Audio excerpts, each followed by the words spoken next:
Good evening and welcome to Business PNG. Papua New Guinea relies heavily on the aviation industry. Air transportation today is considered a vital service as it acts as a crucial link to even the most remote parts of the country. This apart from the poor road infrastructure. But behind the aviation industry, what really happens? In this episode, we take a look at Papua New Guinea Air Services Limited, an air navigation and air traffic management service provider. We basically manage all aircrafts that fly within the airspace of Papua New Guinea. We'll take a look at that later, but first, the aviation industry grew at a rate of 20% from last year. The challenge is now on Papua New Guinea Air Services to be able to manage this increased air traffic. Here's Anya with the Managing Director of PNGASL, Ted Paki. I have with me today Captain Ted Paki, the Managing Director of PNG Air Services. Welcome to the show, Ted. Thank you. Ted, for those that don't know about PNG Air Services, please tell us about it. PNG Air Services is an organization that was derived from the old Civil Aviation Authority. It's one of the two service providers that under the legislation came into being in 2008. Right. The operation started in the beginning of 2008, and we are charged with the responsibility of providing air navigation, communication and surveillance services to the aviation industry. All the aircraft and airlines that are operating within our airspace, both domestic and international. Right, so those are your core functions, specifically air safety. Would you say PNG Air Services plays a crucial role? PNG Air Services plays a very crucial role, not only to the aviation industry, but in general the fabric of society in PNG.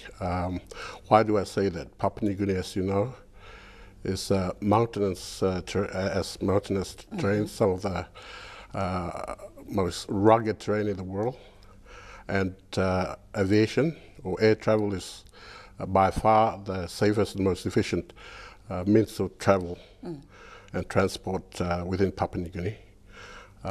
In fact, it is the only means of travel to some of the most remotest part of Papua New Guinea.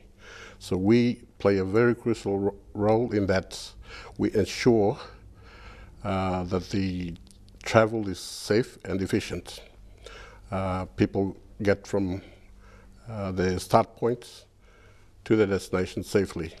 Now, I imagine to carry out those functions, you would need cutting-edge technology. There's been some publicity recently about funding, about AusAid funding to your investments in new technology. Can you tell us a bit about that? Yes. When we took over the organization from the old Civil Aviation Authority, we inherited mainly old, in most cases dysfunctional and obsolete technology, which are mainly ground-based.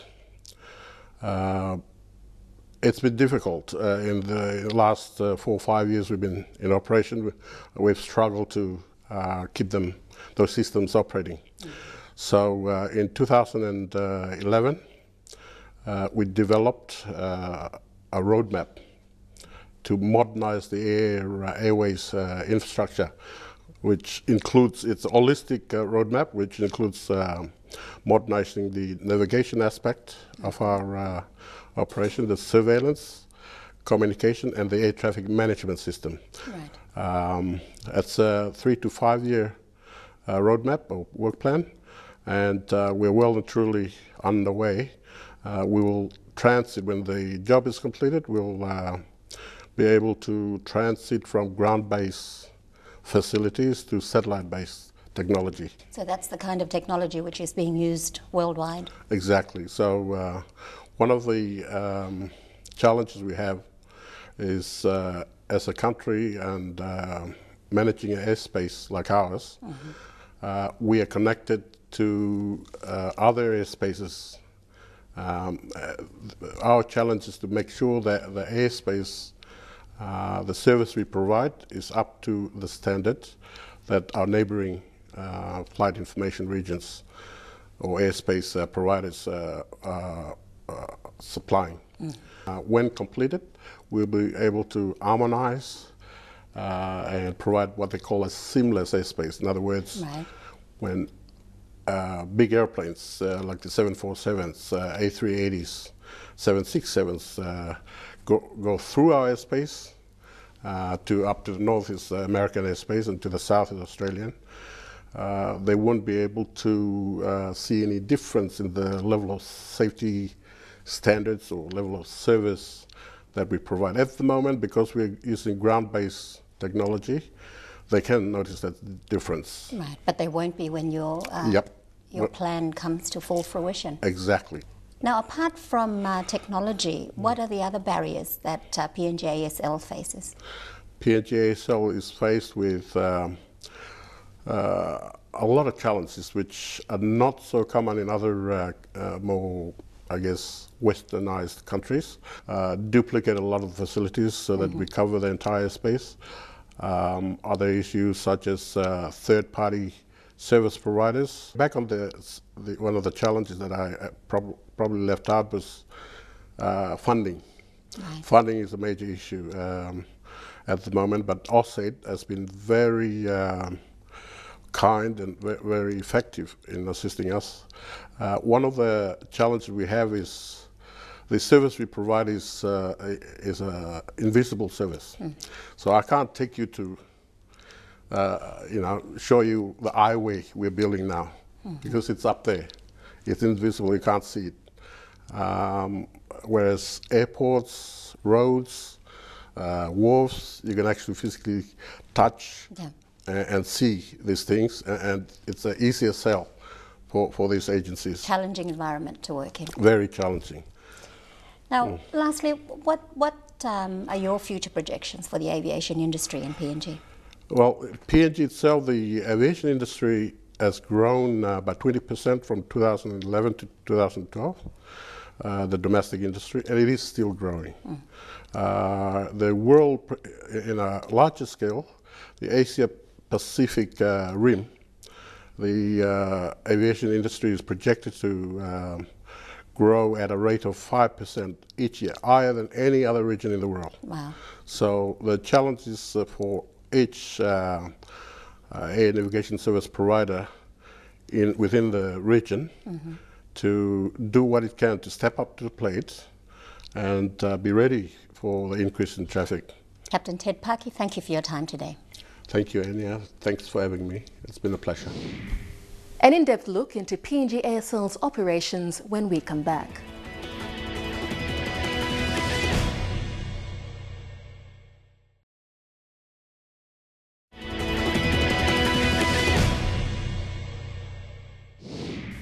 Welcome back. So PNGASL provides air traffic management services, an invisible service as it may seem. Without air traffic management, aircrafts are literally flying blind and without any guidance. So why is PNGASL vital to the country's aviation industry?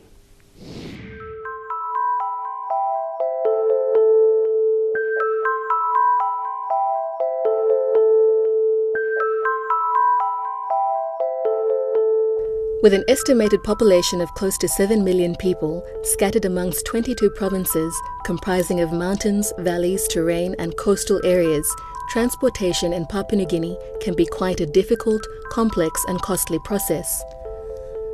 With the links and roads interconnecting different towns, cities and rural centres poorly maintained, all eyes are now on air travel and transportation to fill this gap.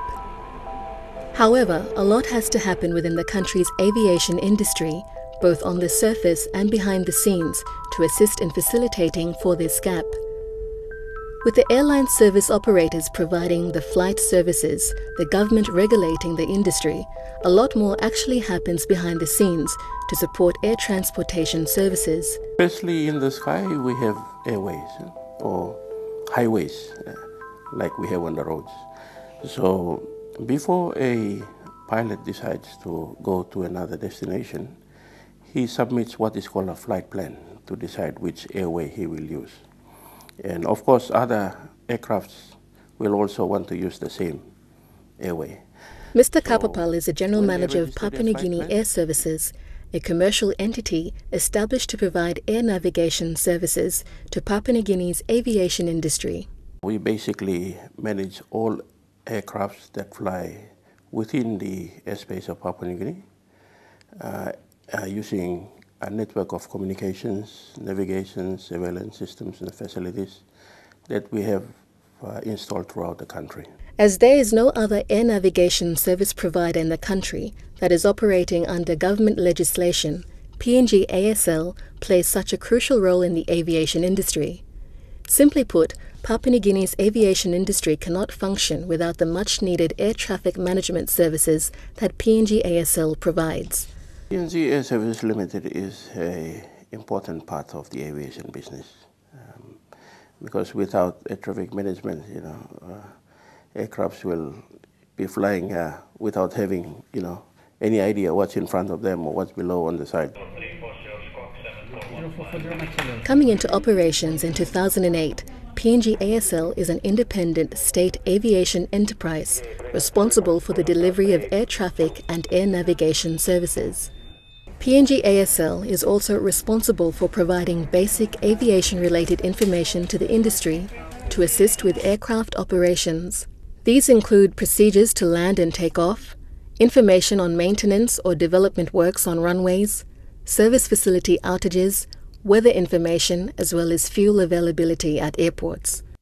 The air navigation service provider consists of a team of engineers, technicians and air traffic controllers that maintain critical aviation systems to ensure they are available 24/7 to both domestic and international operators.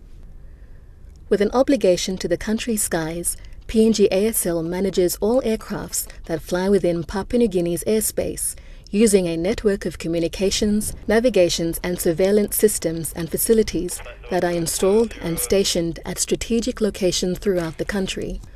From all these 6 locations, air traffic controllers and flight information officers communicate and keep the aircraft pilots updated on useful flight information, assisting the aircrafts to reach their different destinations safely. Air traffic control, as you have said, is the core business of PNG Air Services. And as the name suggests, it is the control and regulation of air traffic in PNG. As complex as the task may be for PNGASL, safety will always be at the core of their business. And there's basically no room for error. Our air traffic controllers must be up to scratch, ensuring that aircrafts are properly separated. And in terms of our safety management system, we record all incidences.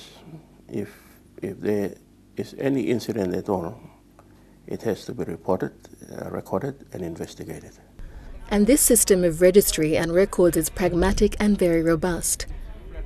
It is a safety management system that maintains a very close oversight on the services delivery to ensure safe services are delivered and maintained at all times. More on the air navigation service provider when we return.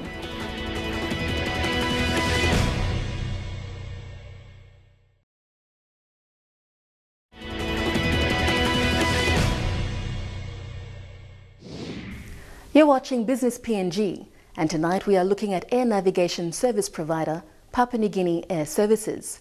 Apart from the nerve centre of operations at Jackson's Airport in Port Moresby, PNGASL operates 5 control towers strategically placed throughout the country.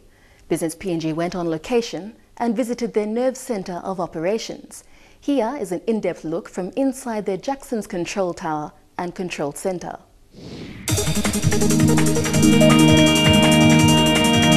Air traffic management is not an easy responsibility. It is a 24/7 one that involves many different areas. People's lives and safety are in the hands of these air traffic controllers, or as the industry calls them, ATCs. Apart from this, a lot of the country's economic activities rely heavily on air transportation and the skilled coordination of PNGASL's air traffic controllers. Seen here is the PNG LNG's contracted air carrier. This large-scale commercial air carrier transports heavy equipment to the Congo airstrip. Even special air operations such as these require the assistance and coordination of PNG happens behind the scenes. Located at Jackson's International Airport is PNGASL's Nerve Centre. This is one of two main operations in PNGASL's air traffic management services. The other is a network of 6 control towers strategically placed throughout the country. But first, let us look at the Nerve Centre. Sitting a couple of floors underneath the Jackson's control tower is the main control centre. This centre controls and monitors all air traffic within the country. I need to outline what the main station is. I think main center is Jackson's, which is where we are. This is the nerve center of air traffic control in PNG, and they have a center manager who is in charge of the operations, running of the smooth operations here in the control center. And he has almost 80 staff under him who are working in the various control sections. The Jackson's Control Centre is made up of 4 stations, each with its own different responsibilities, looking after different aircrafts in different airspaces. Mr. Uvia walks us through these stations. Okay, this is the approach radar position. The lady over there is the one doing the actual controlling, the approach control. She's the approach controller. She's in charge of aircraft when they are airborne here at Mosby. As soon as they're airborne, they call the approach controller. Now she looks after it until about 50 miles when she hands off to the next, the en route radar controller. Here we have the en route radar controller, or the control position. They are the ones that look after aircraft when on leaving Mosby, when they hit 50 miles, they call these guys, all right? So they look after them until either they climb to a higher level above 24,500 feet when they hand over to Sector Brown over there, is the upper control. Or otherwise when they go outside control area at the control area steps, then they hand over to flight service. Next up is the area control station. But this position is very special because this is where all the big guys come through, the big boys that come through our airspace in PNG. We have Japan Airline, we have Cathay Pacific, we have Qantas, we have... This station basically looks after all of Papua New Guinea's international airspace, monitoring all international flights that enter PNG's airspace, whether landing at Jackson's airport or simply just passing through PNG airspace. It is also the role of this air traffic controller to receive this flight as well as passing it on to the neighbouring airspace. Lastly is the flight services station, probably the busiest as the officers here basically look after all other aircrafts outside control areas. Up at the control tower, the air traffic controllers here basically guide the aircrafts in its final approach as well as controlling any runway traffic and movement. Around the country, PNGASL has a total of 6 control towers. Apart from Mosby, there is Nadzeb, there's Goroka, and then Hagen, Medang, and Tokwa, which makes 6 stations that we have operations in. Usually about 30 nautical miles from an airport where we have a control tower. They enter now the control airspace. So that is where the air traffic controllers will now take full control over them. Papua New Guinea's geography itself poses a lot of risks to the aviation industry. With this being said, air traffic controllers now have a much more critical task guiding aircrafts well clear of Mother Nature's way. Tokwa Airport, located in Rabaul, East New Britain, is a prime example. Operated by Papua New Guinea Air Services, the airport is built right on the opposite side of the Rabaul caldera, a large, active volcano.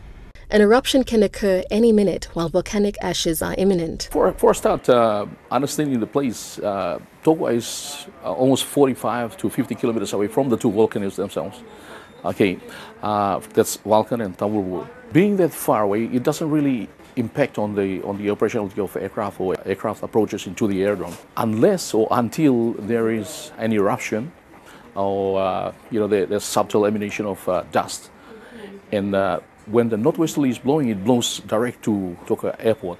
But it is for us to disseminate that information to aircraft and they make the engineers of the airline engineers make the final decisions whether they want to operate in there, they want to risk going in there or not. As much as it is not desired, risk will always be existent.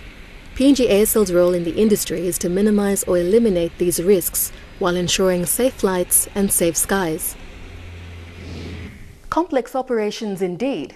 Stay tuned. Up next, PNGASL's Graduate Development Program.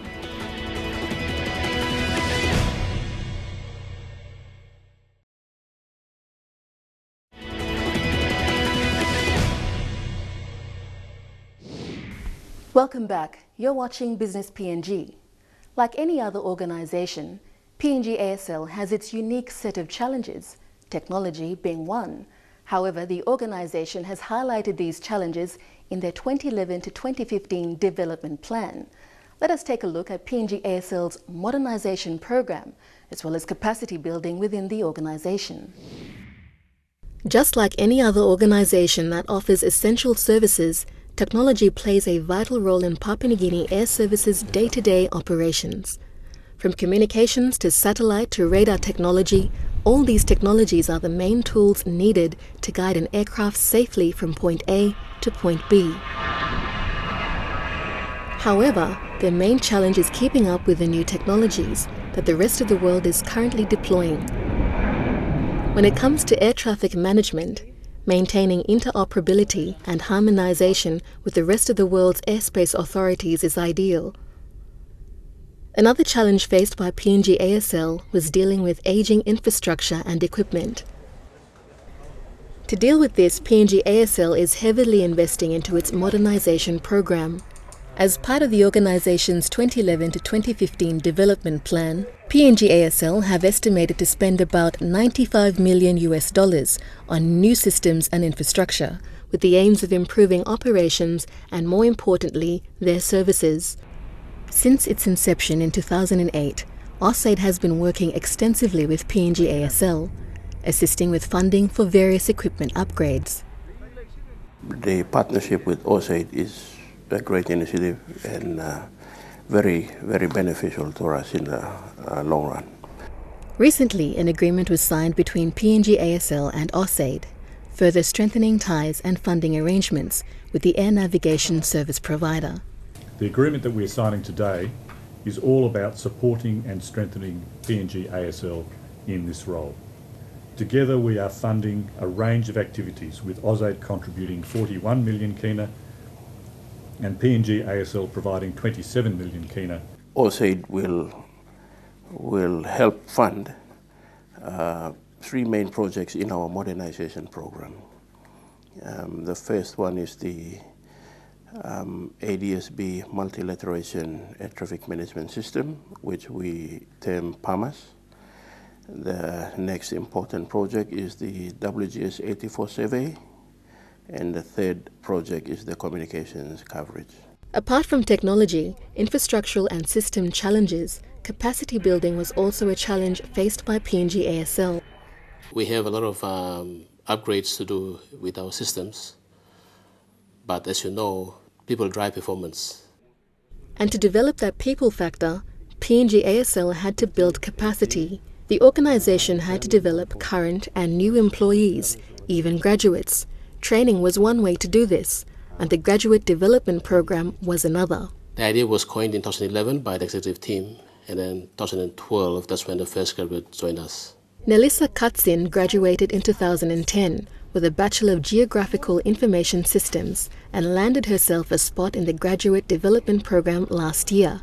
She is one of the first intakes in the program. Part of this graduate development program, one of the initial things that we did as cartographers, our trainers took us through ILS designing of the charts. ILS basically stands for Instrument Approach Landing Procedures. Okay, what that basically means is that these are charts. They depict two-dimensional views of aerodromes or airports right throughout PNG, whether they be minor or major airports in this country. The program has intakes every 2 years, and the recipients are rotated to different roles within the organization. Graduates come from Lake Unitec, because our industry is to do with comms, IT-related business. So we've got a lot of engineers in communications, electrical, and power.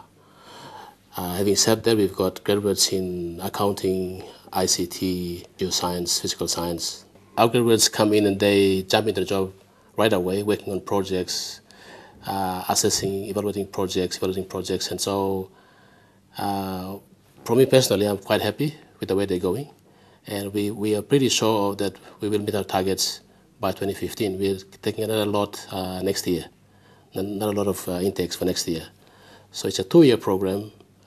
The first one will end this year, and we're looking forward to the next lot joining us next year.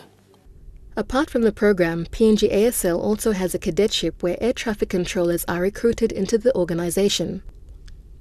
We talk with Kalin, a junior air traffic controller who also came out of PNGASL's cadetship program. My role as a surface movement controller to maintain the expeditious flow of ground traffic between aircraft, vehicles or pedestrians within the vicinity of the aerodrome. The training program is designed to ensure basic skills and knowledge is developed to a level where all who do air traffic control become proficient.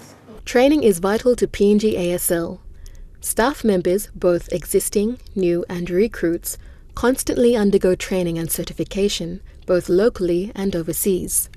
In aviation, learning is continuous. It has to be, because it's a highly safety-related industry. We've got two areas of training. One is operational technical training, where our engineers and our controllers are trained, and they need to be trained on a regular basis. The other part is the soft skills, where you have human beings working in the business, and you need to make sure that there's proper training for leadership, effectiveness in time management, and also the soft part of it as well. So the company tried to balance both. But things will definitely not stop here for PNGASL. You know, you get an aircraft and you think that that's it. But behind the scenes, there are a lot of people working to make sure that your flight from A to B is safe. And so we've done a lot of things over the past few years to try and promote PNG Air Services to increase knowledge of what we do in the business.